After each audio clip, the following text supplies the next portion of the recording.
one of the things that I did coming out of the prison cell was to read thoroughly the Criminal Codification Act, because I really wanted to know, okay, so we were charged with ABCD with Codification Section 37 of that code. What exactly does that code act?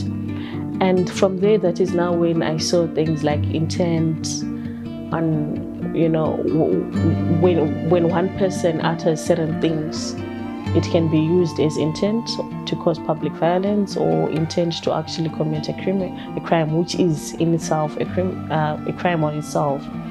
So sometime in July, Mr. Patrick Chinamasa, in his ZANU-PF press conference, he made some utterances which had a very negative bearing, in which he was inciting ZANU-PF members to violence on the 31st of July. Now being capacitated with what the Criminal Codification Act says, and also knowing the bearing of Mr. Chinamasa's words in society generally, I felt that we could actually be supporting. If we kept quiet about this, we're going to be having a civil uprising or civil war in Zimbabwe on the 31st, because his sentiments were like, this time defend yourselves, this time go out as well, do what you need to do. And with the office that he carries, him uttering such words, it is very dangerous. Those words were very dangerous to our society. So what then I did was, okay, since the state said that we were inciting violence, he is also another person who was inciting violence. And it is me being an active citizen, I say, why not go and report Mr. Chinamasa as well for inciting public violence? And then I went to Harare Central Police Station. And when I went there,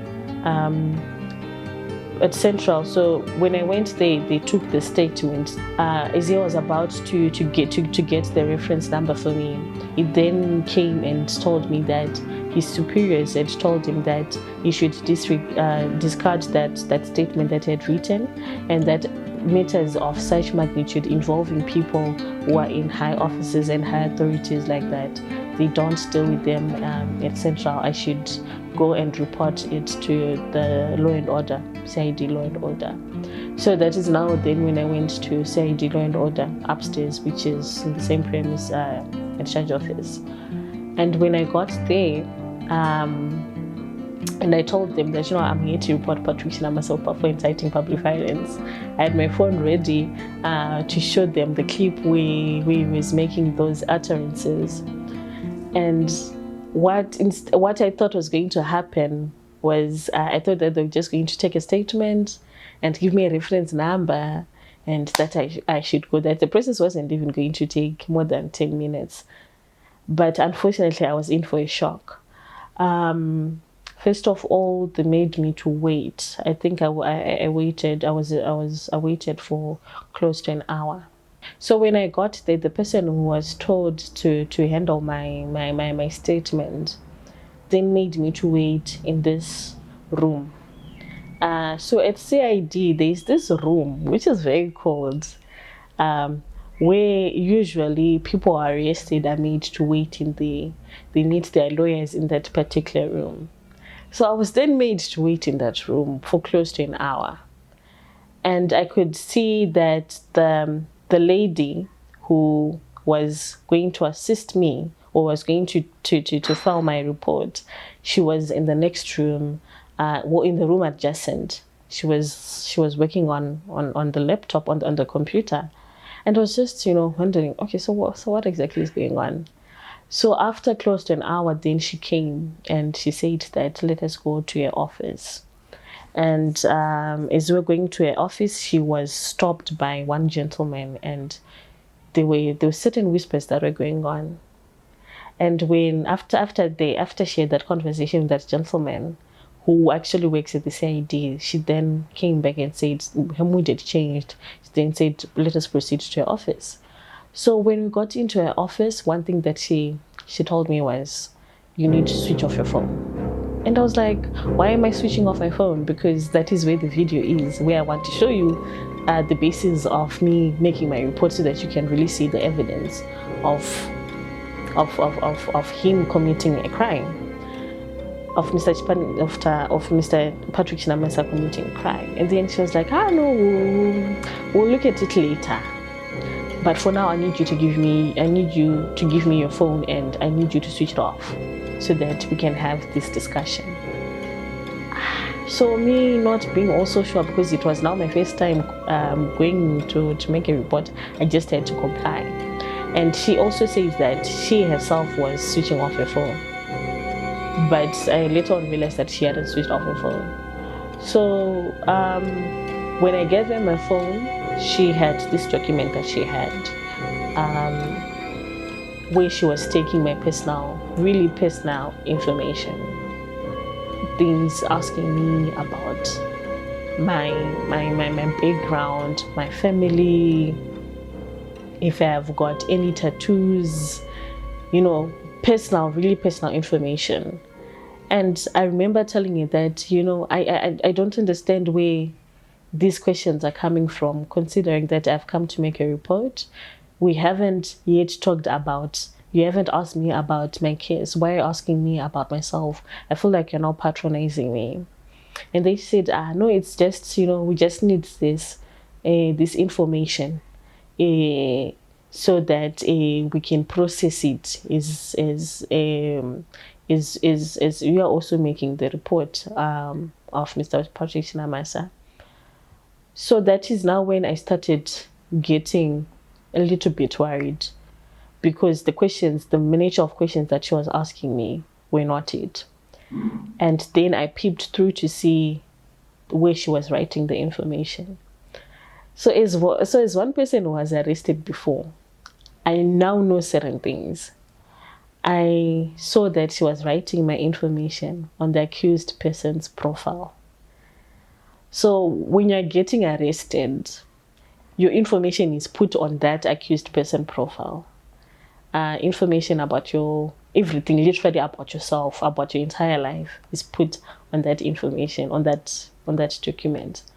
So when I saw that she was putting my information there, that she was asking me questions on that document and putting my information there, then and there I knew that something was wrong.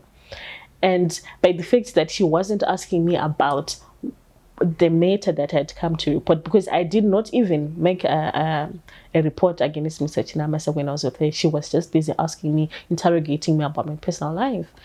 So good thing is that on that particular day, before I had gone to report Mr. Chinamasa, I had gone to the office of the president, to the OPC Munumutapa building, and went to the Zimbabwe Judicial Service Commission where I was dropping my petition to have a fair judicial service commission. So as I was doing all of that activity in the day, I was actively on Twitter informing people of where I am, what exactly I'm doing. So when I went to Central, I had already told my followers on Twitter that, I'm at Central, I'm making this report, yada, yada, yada, yada. So when I saw that there was something that was wrong, I then asked her to make a phone call to my mother. I had to come up with a lie that I need to make a phone call to my mother to tell her that she needs to go and I'll catch up with her later. And she said no, she didn't want me to call anyone. She didn't want to give me back my phone, literally. And then she was like, okay, I'll just give you back your phone once we're done filling this document. And I knew that if I was done filling that document, they would know best. They were either going to arrest me or something showed was going to happen, and no one was going to know about it. So that is now when I said, you know what, I'm not going to be cooperating anymore up until you give me a phone call. When she saw that I stopped cooperating, that is when she said, okay, you can have your phone for 30 seconds. No, she said, give me your mother's phone number. Let me call her using my number. And I can tell her that you're here and you don't have to talk to her. And then I knew that, another red flag. I said, you know what, I don't know her number by head. I need my phone because she changed numbers. So I need my phone so that maybe I can give you the number. And then that is when she gave me back my phone. And when I was switching it on, she took a pen. She took another booklet, I mean to say. And then when I said 077, I saw her writing the number on this booklet that she was writing it. And I said, why are you writing the number in the book? Why are you not punching the number in your phone? Why are you doing that? And they said, no, I'll call her in next 2 minutes. I just need to take the number down. I said, no. So why are you writing it down in that particular booklet? And I said, you know what? Since I already have got my phone, I'm already calling her now. Let me just call her. So I took my phone firm-handedly, and the atmosphere in that particular room had already changed. It became a hostile atmosphere where I was saying, you know what, I'm just going to be doing this. So when we got arrested the first time, one of the things that we were told was that we should have support structures. That if anything is to happen to you, there's certain people or there's certain indications that you should make or for people to know that something is wrong. So I then called one of my colleagues. I told her that, you know, if you hear me saying something, if I call you and you hear me saying something which doesn't make sense, just know that something is wrong.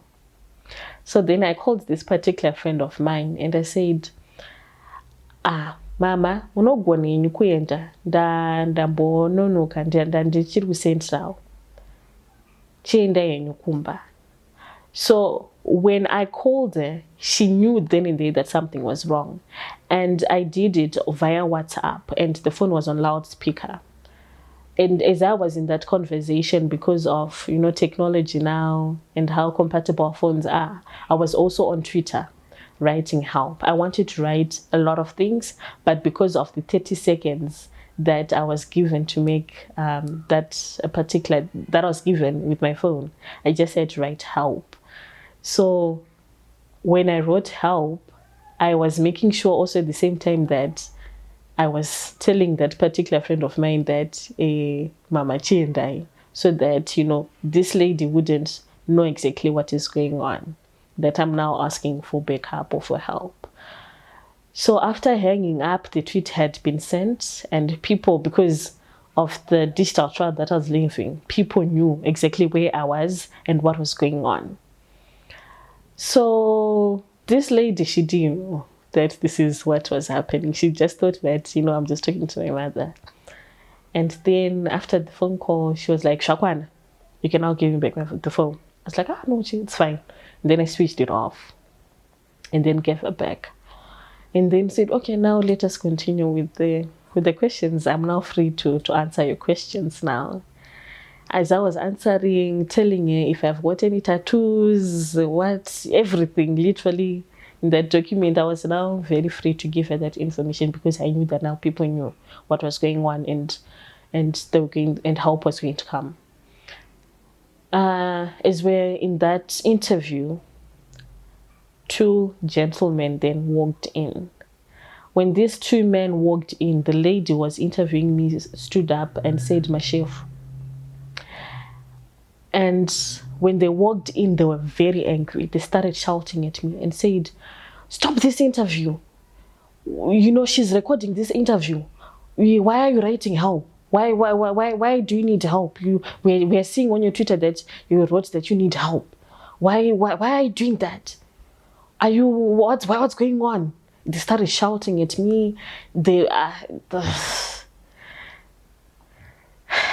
Things kind of blew out of proportion. And I told them that, you know, you are not supposed to be shouting at me.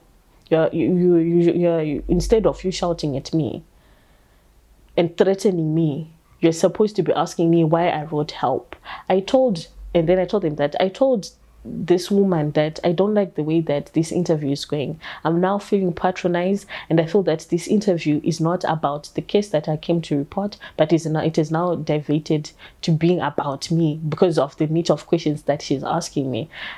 since I came here, nothing of me reporting, nothing of what Mr. Patrick Chinamasa said is being taken down. It's all about me. And I communicated with her. And I also told her that I need to make a phone call to my mother, telling her that she can go home. She refused to give me my phone. She refused for me to call my parents, of which I'm the one who is coming here. I'm not a prisoner or have I committed any crime. I actually came here to report a crime. So I didn't like the way that she was conducting the interview.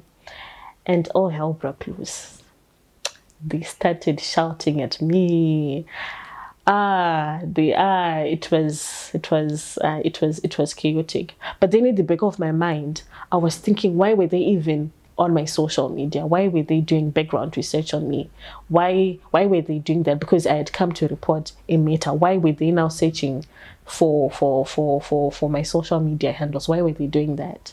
Because I did not take them. I did not do anything which indicated or which notified them that I was doing this on social media. So why were they doing it? So to me, it just screamed, run for your life. If anything, you need to get out of this space. Because also when they were threatening me and when they're shouting at me, they then asked, do you have a lawyer? And I said, yes, I've got a lawyer. I can get a lawyer. And then they're like, yes, bring your lawyer here. And we're doing you a favor by wanting to take your report, but because of this, we're not going to be taking this report. We're not going to be, whatever it is that you wanted to report Mr. Chinamasa for, forget and smile. We're not going to be taking that report. And then they said that you should bring your lawyer. So I said, you know what, it's fine. Let me go and get my lawyer. And then I took my things. They gave me back my phone and my ID number, my ID card, because they'd asked for it, and said, I'm coming back with my lawyer. And once I got out, it was quite a traumatic experience for me, because I'm thinking that, the police station is supposed to be a safe place for citizens. Here I was vulnerable. I was thinking, okay, let's say Mr. Patrick Chinamasa now knows that I've gone to report him. He's obviously not going to be happy. ZANU-PF is not going to be happy about that. Probably they might want to do something. And I'm thinking, so where can I go and get help? Where is safe for me? The police then have shut me out. They were actually threatening me. They were making me to fill information on the accused person profile. They actually wanted to imprison me for coming to report Patrick Chinamasa who had incited public violence. So there were a whole lot of emotions going on.